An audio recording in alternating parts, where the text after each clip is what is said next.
The Trump administration sent federal immigration agents to help TSA agents with security at several U.S. airports. The president says it's an effort to combat long lines and wait times and growing TSA sick calls as the partial government shutdown drags on. Fox 4's Alex Boyer live tonight with the latest. Alex. Hey guys, you know, we've checked out DFW Airport and here at Dallas Love Field, and so far no sign of any ICE agents assisting TSA agents at checkpoints like the one here behind me. Now, it's important to note that neither of our two airports are on the reported list of more than a dozen airports nationwide. You know, during this partial shutdown, wait times at both airports have remained average. ICE agents started to show up at TSA checkpoints at some major U.S. airports Monday, including Bush International in Houston, where wait times at points climbed over 3 hours.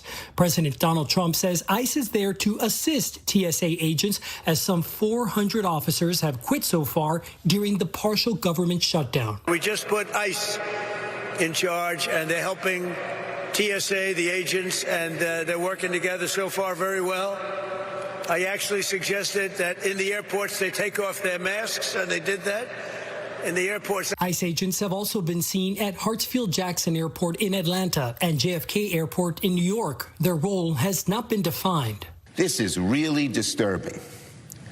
ICE agents who are untrained and have caused problems everywhere they've gone, lurking at our airports.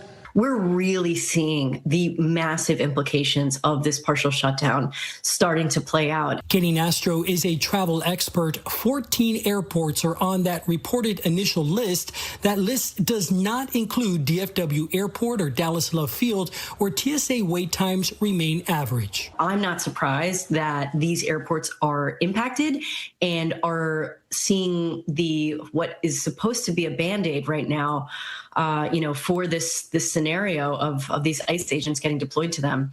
We don't know if this is going to help or hurt. TSA call-out rates climbed over the weekend nationwide. On Sunday, according to DHS, nearly 12% of TSA agents missed work, the highest rate of the shutdown so far. Congress remains at a stalemate, with Democrats unwilling to pass any bill that includes funding for ICE and Republicans refusing to budge on any proposal without it. Passengers have differing opinions on ICE's new role. I think it's fantastic. I wish he'd done it sooner. What about you?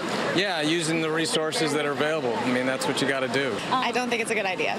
ICE agents need to go somewhere else. And President Trump today also even suggested deploying the National Guard to airports across the nation to assist TSA agents if that partial government shutdown should continue. We'll have to wait and see how this all plays out.